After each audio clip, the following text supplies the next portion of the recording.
Assalamu alaikum. Hello, my dear students. How are you? I am also fine. I hope you are well by the grace of Almighty Allah. বিগত ক্লাসে নেয় আজকে আমরা উপস্থিত হয়েছি দশম শ্রেণীর ইংরেজি দ্বিতীয় পত্রের খুবই গুরুত্বপূর্ণ একটি grammar right form of verb নিয়ে। আজকে আমাদের আলোচ্য বিষয় পার্ট 2। যদিও তৃতীয় ধাপে ক্লাসের ধারাবাহিকতায় আজকে ইংরেজি তৃতীয় ক্লাস, কিন্তু এই গ্রামারটি আজকে পার্ট 2 আলোচনা করব। বিগত ক্লাসে অর্থাৎ পার্ট 1-এ আমরা এই তিনটি বিষয় বা এই তিনটি ধাপ নিয়ে একটু আলোচনা করেছিলাম। এটাকে আমি আজকে আবার একটু রিভিউ করেছি বোঝার সুবিধার্থে। গত ক্লাসে আমরা ভার্ব ম্যাচিং নিয়ে কথা বলেছি, কিভাবে আসলে আমরা ভার্ব ম্যাচিং করতে পারবো, এবং সেই বিষয়গুলো নিয়ে কিন্তু আমরা আলোচনা করেছি। আজকের ক্লাসে আমরা এটারই ধারাবাহিকতার আলোকে আমরা বিষয়গুলো আবার একটু রিভিউ করব। ভার্ব ম্যাচিংটা আমরা গত ক্লাসে শিখেছি যে আসলে ভোকাবুলারি দখল কিভাবে আমরা নিব, কিভাবে বক্স থেকে সেন্টেন্সে ম্যাচ করব, সেই বিষয় নিয়ে আমি আলোচনা করেছি। আশা করি তোমরা বুঝতে পেরেছো। আর টেন্স নির্ণয় নিয়েও গত ক্লাসে আমি প্রেজেন্ট, পাস্ট এবং ফিউচার তিনটি ধাপে স্ট্রাকচারগুলো লিখে দিয়েছিলাম এবং তোমাদেরকে বোঝানোর চেষ্টা করেছিলাম আসলে শর্টকাটে কিভাবে আমরা টেন্স মনে রাখবো।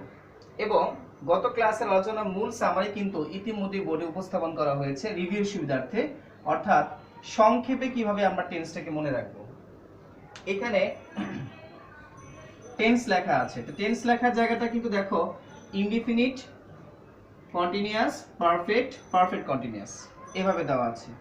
আর এই পাশে দেওয়া আছে কি present form, past form, future form, অর্থাৎ তিনটা ফর্মুলায় তো আমরা টেন্স শিখে থাকি। প্রেজেন্ট টেন্স, তো প্রেজেন্ট টেন্স মানে হচ্ছে প্রেজেন্ট ইনডিফিনিট এই বক্সটি, প্রেজেন্ট কন্টিনিউয়াস এই বক্সটি, প্রেজেন্ট পারফেক্ট এই বক্সটি এবং প্রেজেন্ট পারফেক্ট কন্টিনিউয়াস এই বক্সটি।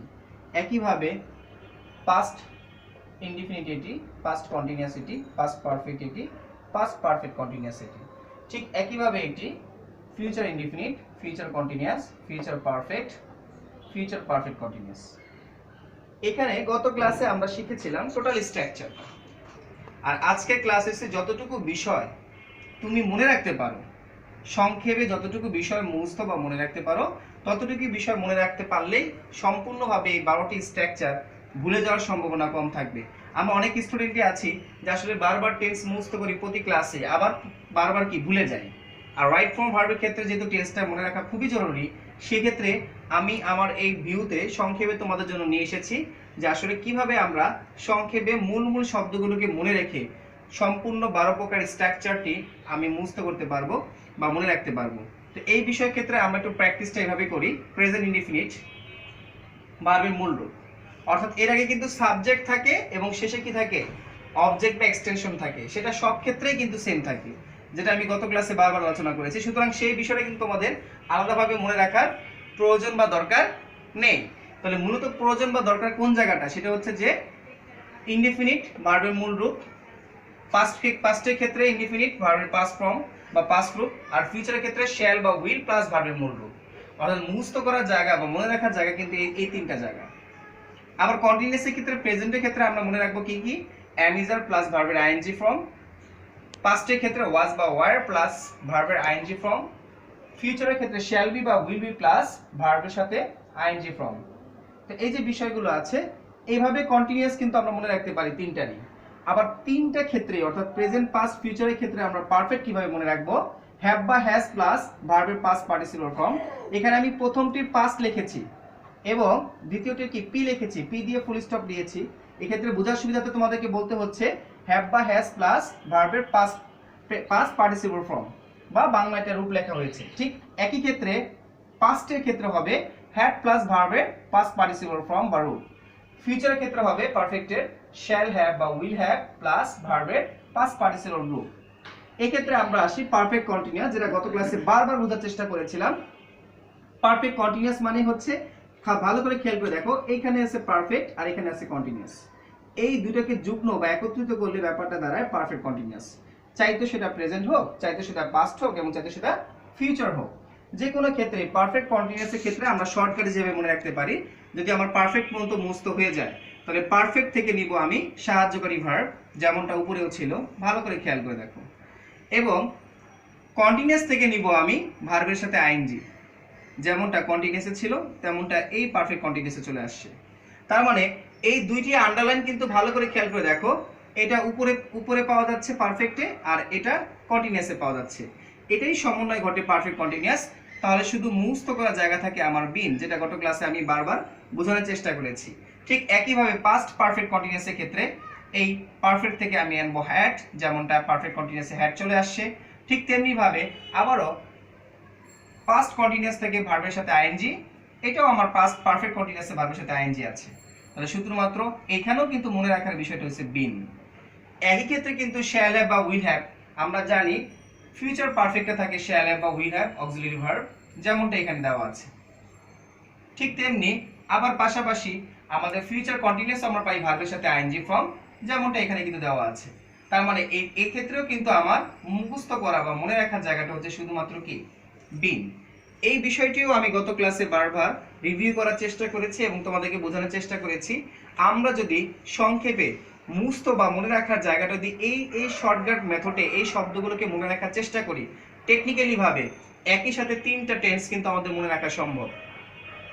অর্থাৎ ইনডিফিনিট প্রেজেন্টের ক্ষেত্রে ভার্বের মূল রূপ, পাস্টের ক্ষেত্রে ভার্বের পাস্ট ফর্ম, ফিউচারের ক্ষেত্রে শ্যাল বা উইল প্লাস ভার্বের মূল রূপ। কন্টিনিউয়াস মানে হচ্ছে, আমি গত ক্লাসে বারবার তোমাদেরকে মেমোরাইজ করার চেষ্টা করেছিলাম, কন্টিনিউয়াস মানেই হচ্ছে ভার্বের আইএনজি ফর্ম। মূল ভার্বের কি ফর্ম হবে? আইএনজি ফর্ম হবে। তাহলে প্রেজেন্টের ক্ষেত্রে am is প্লাস ভার্বের আইএনজি, পাস্টের ক্ষেত্রে was বা were প্লাস ভার্বের আইএনজি, এবং ফিউচারের ক্ষেত্রে যেমনটা দেওয়া আছে shall be বা will be প্লাস ভার্বের আইএনজি। আমরা জানি পারফেক্ট মানে হচ্ছে ভার্বের পাস্ট পার্টিসিপল ফর্ম। পারফেক্ট মানে হচ্ছে ভার্বের past participle form.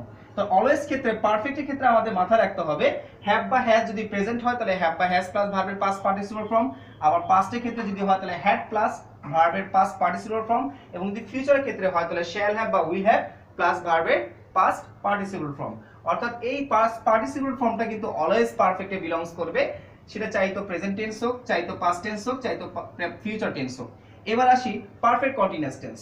Perfect continuous টেন্সের ক্ষেত্রে আমাদের মনে রাখতে হবে যে বিষয়টা কিছুক্ষণ আগে আমি বোঝানোর চেষ্টা করেছি, সেই ফরম্যাটে আমরা মনে রাখতে পারবো। শুধুমাত্র বিংটা বসে, অর্থাৎ পারফেক্ট থেকে আসে অক্সিলারি ভার্ব, কন্টিনিউয়াস থেকে আসে মূল ভার্বের আইএনজি, এই দুটোর সমন্বয় হয় পারফেক্ট কন্টিনিউয়াস টেন্স, চাইতো সেটা প্রেজেন্ট পারফেক্ট হোক, পাস্ট পারফেক্ট হোক, এবং ফিউচার পারফেক্ট কন্টিনিউয়াস টেন্স হোক। সেক্ষেত্রে কিন্তু শুধুমাত্র আলাদাভাবে কি আমাদের বিংটা মনে রাখতে হবে। এভাবে কিন্তু আমরা শর্টকাট মেথডে কি করতে পারি, আমাদের পুরো অর্থাৎ প্রেজেন্ট, পাস্ট এবং ফিউচার চারটি করে মোট 12টি স্ট্রাকচার আমরা মনে রাখতে পারি। তাহলে আজকের এই আলোচনা কিন্তু ছিল গত ক্লাসে অর্থাৎ পার্ট 1 এর টেন্স নির্ণয়। যদি কারো পার্ট 1 এর এই টেন্স নির্ণয় বা টেন্সটা মনে রাখার সমস্যা হয়, তাহলে আশা করি আজকের আলোচনার মাধ্যমে তোমার এই সমস্যার সমাধান হবে। এরপরে আমাদের আসে কি ভার্বের সঠিক রূপ নির্ণয়। ভার্বের সঠিক রূপ নির্ণয়, সেক্ষেত্রে আমি একটু বলবো তোমাদের এই জায়গাটা একটু ক্লিয়ার হওয়ার ক্ষেত্রে এই বিষয়টা খুবই জরুরি।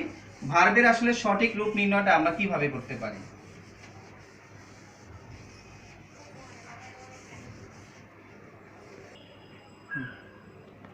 পার্ট 1 এ যে বিষয়টা আমাদের শেখার ছিল সেটি হচ্ছে যে টেন্স নির্ণয়। আমরা কিন্তু সেই বিষয়টি আজকে আবার রিভিউ করলাম সবার বোঝার সুবিধার্থে, আশা করি সবাই বুঝতে পেরেছি। সেক্ষেত্রে এবার আসি যে ভার্বের সঠিক রূপ নির্ণয়। এই জিনিসটা খুবই জরুরি। অর্থাৎ তুমি কোনো বক্স থেকে কোনো ধরনের ভার্ব তুমি যে কোনো লাইনে তুমি ম্যাচ করলা, তারপরে তুমি টেন্স নির্ণয় করলা, আর টেন্সটা পড়ে দেখলা যে আসলে ওই বাক্যটি হবে কি প্রেজেন্ট পারফেক্ট টেন্স। কিন্তু বক্স থেকে তুমি যে ভার্বটি নিয়েছিলে সেই ভার্বটি শূন্যস্থানে বসাতে হলে প্রেজেন্ট পারফেক্ট টেন্সের সূত্র রোল করে যদি বসাতে যাই, সেক্ষেত্রে হ্যাভ বা হ্যাজ প্লাস ভার্বের পাস্ট পার্টিসিপল ফর্ম বসাতে হবে। এখন হ্যাভ বা হ্যাজ তুমি বসাইলা সূত্রের মুখস্থ অনুযায়ী, এবং ভার্বের পাস্ট পার্টিসিপল ফর্ম হবে, এটাও বুঝতে পারছো। কিন্তু আসলে ওই যে বক্সে যে শব্দটি ছিল তার আসলে তুমি ভার্বের পাস্ট পার্টিসিপল ফর্ম জানো না। তুমি অনুমান করে হয়তো আমরা যে কোনো বিষয় বা ইডি যোগ করে দিলা বা যে কোনো ভাবে একটা দিয়ে দিলা, বাট সেটা সব ক্ষেত্রে সঠিক হবে এমনটা না। সেক্ষেত্রে স্যার আমাদের করণীয় কি? আমাদের করণীয় হচ্ছে এই ভার্বের সঠিক রূপ নির্ণয়ের ক্ষেত্রে আমাদের এই সেটআপে টোটাল শব্দগুলো জানতে হবে। প্রেজেন্ট, এটাকে যদি আমি ধরি present form,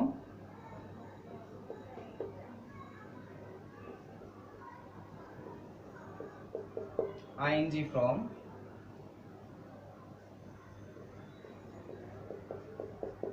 past from, past, participle form, এই যে বিষয়গুলো আছে আমাকে এইভাবে শিখতে হবে। এইভাবে যদি আমি শিখতে পারি তাহলে কিন্তু আমাদের বুঝতে একটু সুবিধা হবে।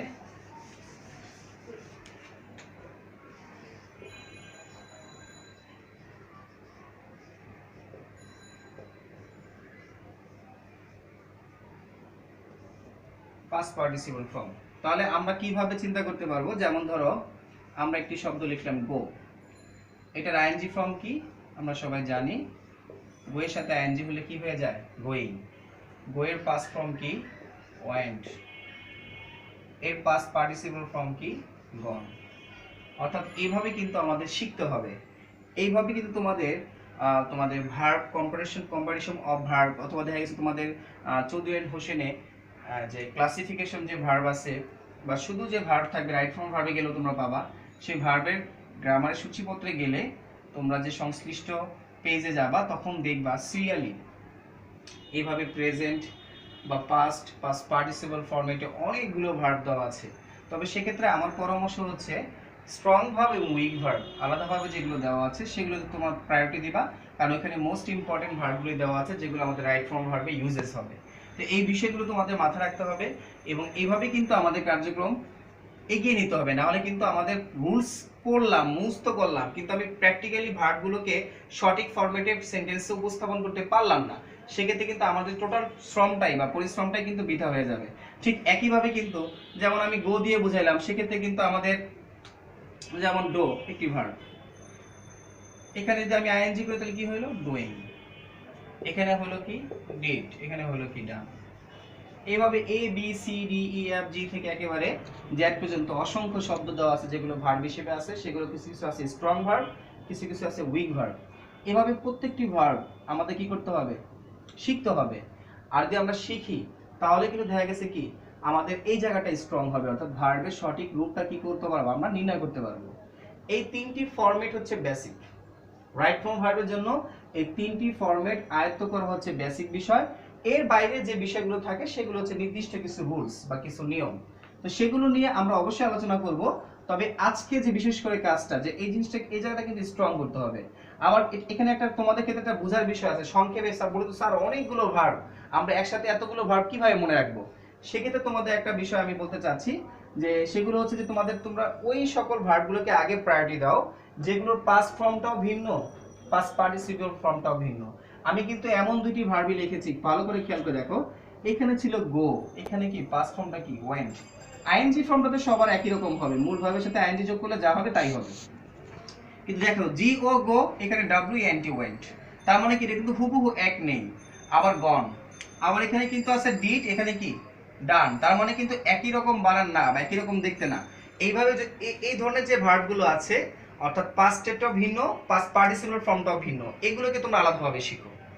এবং এগুলোর মধ্যে দেখো কোন ভার্বগুলো সচরাচর তোমাদের বক্সে থাকে বা পাওয়া যায় কাজ করতে গেলে। প্রয়োজনে তোমরা বোর্ড কোশ্চেনগুলো বইয়ের পিছনে যেগুলো দেওয়া আছে সেগুলো বক্সগুলো চেক করো, অথবা দেখা গেছে তোমাদের মডেলগুলো যেগুলো আছে, দেখা গেছে তোমার মডেল কোশ্চেন 30 to 50 তোমরা চেক করে দেখো আসলে কোন ধরনের ভার্বগুলো বেশি থাকে, সেগুলোকে তোমরা ভিন্ন ভিন্ন মাত্রার ভার্বগুলোকে প্রায়োরিটি দাও। আর উইক ভার্বের ক্ষেত্রে বেশিরভাগ ক্ষেত্রে কিন্তু একই রকম হবে। উইক ভার্বের ক্ষেত্রে কি হবে, বেশিরভাগ ক্ষেত্রে কি হবে, একই রকম হবে। যেমন ধরো আমি যদি চিন্তা করি এভাবে, যে আসলে এই উইক অনেক ধরনের ভার্বগুলো আছে, যেমন ধরো তোমার কাম কেম কাম, তো এটার কিন্তু পাস্ট পার্টিসিপল ফর্মটা কিন্তু একই রকম হয় মূল ফর্মের মতো। তো এইভাবে কিন্তু অনেকগুলো ভার্ব আছে তোমরা দেখবা যে হয় পাস্ট পার্টিসিপল ফর্ম একই আছে, আবার দেখবা প্রেজেন্ট ফর্ম অথবা পাস্ট পার্টিসিপল ফর্ম একই আছে। তোমরা ক্লাসিফিকেশন করো ভিন্নতা কোন কোন ভার্বগুলো আছে সেগুলোকে একসাথে নিয়ে আসো, আর যেগুলো পাস্ট ফর্ম এবং পাস্ট পার্টিসিপল ফর্ম একই আছে সেগুলোকে একভাবে শিখো, সেই শব্দগুলোকে আলাদাভাবে নোট করে নাও। আর যেগুলো দেখবা প্রেজেন্ট ফর্ম এবং পাস্ট পার্টিসিপল ফর্ম একরকম, পাস্টটা শুধু ভিন্ন, সেগুলোকে তোমরা আলাদাভাবে নোট করে ফেলো। এই তিনটি ধাপে যদি তোমরা একত্রিতভাবে নোট করে ফেলো তাহলে তোমাদের কি করতে হবে, শিখতে বা মেমোরাইজ করতে সুবিধা হবে। তো এটি হচ্ছে বিষয়। তো আমি আজকে বেশি আলোচনা করব না, আমাদের মূলত দেখা গেছে আজকে হচ্ছে বেসিক পার্টের শেষ অংশ। আমরা ভার্ব ম্যাচিংটার জন্য অবশ্যই ওয়ার্ড মিনিং এবং ভোকাবুলারিতে প্রায়োরিটি দিব। আমি যে কয়টি মডেল প্র্যাকটিস করব এই গ্রামারটা শেখার পরে যে কয়টি মডেল বা এক্সারসাইজ আমরা প্র্যাকটিস করব সেই কয়টি প্যাসেজের প্রত্যেকটি লাইনের প্রত্যেকটি শব্দের অর্থ আমাকে আগে বের করে নিতে হবে, এবং বক্সে যে ভার্বগুলো দেওয়া থাকবে সেই ভার্বগুলো আমাকে অর্থ আগে বের করে নিতে হবে, দেন আমি প্র্যাকটিস করব রুলস অনুযায়ী। তার মানে এই জায়গাটা আমাকে এইভাবে সলভ করতে হবে। টেন্স নির্ণয় আমি গত ক্লাসেও দেখিয়েছি, আজকে শর্টকাট মেথড তোমাদের সামনে উপস্থাপন করলাম, সেগুলো তোমরা ভালো করে মেমোরাইজ করবে। এবং ভার্ব নির্ণয় যে সঠিক রূপ, এই সঠিক রূপটা শেখার জন্য যে প্রসিডিউরটা আমি দেখালাম সেভাবেই কিন্তু তোমাদের কি করতে হবে, তিনটি ফরম্যাটে নোট করে সেভাবে কি করতে হবে, মেমোরাইজ করতে হবে। এই তিনটি কাজ স্ট্রংলি ভাবে করলে বিশ্বাস করো রাইট ফর্ম ভার্ব তোমরা খুব ইজিলি ভাবে এবং সহজই ভাবে পারবে। এই তিনটি ফরম্যাটের কোনো একটি জায়গায় যদি গ্যাপ থাকে তাহলে তুমি চেষ্টা করলেও পারবে না, রুলস গুলো সব মুখস্থ করলেও পারবে না, কারণ এখানে অনেক ধরনের রুলস আছে, অনেক ধরনের টেকনিক আছে। তো আমরা নেক্সট ক্লাসে অর্থাৎ রাইট ফর্ম ভার্বের পার্ট 3 তে আমরা মূলত রুলস অনুযায়ী কাজ করব, যে কোন কোন রুলস গুলো 10 এর টেস্ট পরীক্ষা এবং বোর্ড পরীক্ষায় ফেস করতে পারো, বা বিশেষ করে 19 এ বা ইন্টারমিডিয়েটে যে রুলস গুলো বেশি কাজে আসে আমরা সেই রুলস গুলো নিয়ে আলোচনা করব। তাহলে সবাই ভালো থাকবে। এবং পাশাপাশি যে আরেকটি বিষয় না বললেই নয়, আমাদের এই তিনটি জায়গায় স্ট্রং ভাবে শেখার পাশাপাশি আমাদের কিন্তু রাইটিং কাজটাও থ্রো করা ছিল, রাইটিংটাও সবার আগে নিতে হবে আমাদের। যেহেতু আজকে আমাদের এই জায়গায় কাজটা একটু বেশি, অর্থাৎ এই ভার্ব অনেকগুলো আছে, এই তিনটি ফরম্যাটে নোট করলে অনেকগুলো ভার্ব হবে, সেই ভার্বগুলো ভালো করে শিখতে হবে, লিখতে হবে, এবং টেন্সের স্ট্রাকচারগুলো বারোটা মুখস্থ করতে হবে। তুমি যেভাবে মুখস্থ করো মনে রাখতে পারো তোমার ব্যাপার, বাট আমি যে শর্টকাট মেথড দিলাম এভাবে প্র্যাকটিস করে তোমরা বেশি উপকৃত হবা। পাশাপাশি ভার্ব ম্যাচিং এর জায়গাটা কিন্তু এখন নয়, আমরা যখন রুলস গুলো শিখবো দেন প্র্যাকটিসে যাব, তখন আমরা ভার্ব ম্যাচিং এর ক্ষেত্রে আগে বক্সের এবং প্যাসেজটার হার্ডওয়ার্ক বা সিকিউর অর্থগুলো জেনে নিব, তখন আমরা রুলস অনুযায়ী সহজেই কাজ করতে পারবো। তাহলে স্পেসিফিক আজকে কাজ হচ্ছে টেন্সের 12 প্রকার স্ট্রাকচারটি মেমোরাইজ করা, পাশাপাশি কি এই যে ভার্ব স্পেসিফিক ভাবে চারটা ফরম্যাটে আমাদের যে প্রেজেন্ট পাস্ট এবং পাস্ট পার্টিসিপল ফরম্যাটে এ থেকে জেড পর্যন্ত যে মোস্ট ইম্পর্টেন্ট ভার্বগুলো আছে সেগুলো আমাদের ফাইন্ড আউট করে কি করতে হবে, নোট করে শিখতে হবে এবং অর্থ সহ লিখতে হবে। এই তিনটি কাজ ভালোভাবে স্ট্রং ভাবে কমপ্লিট করো। নেক্সট ক্লাসে আমরা রুলস নিয়ে আলোচনা করব, যে রুলসগুলো রাইট ফর্ম ভার্বের যে প্যাসেজগুলো আছে সহজেই সলভ করা যায় এই তিনটি ফরম্যাটকে সাথে নিয়ে। তো সেই পর্যন্ত সবাই ভালো থাকবে। আজকের আলোচনা এই পর্যন্তই। আসসালামু আলাইকুম ওয়া রাহমাতুল্লাহ।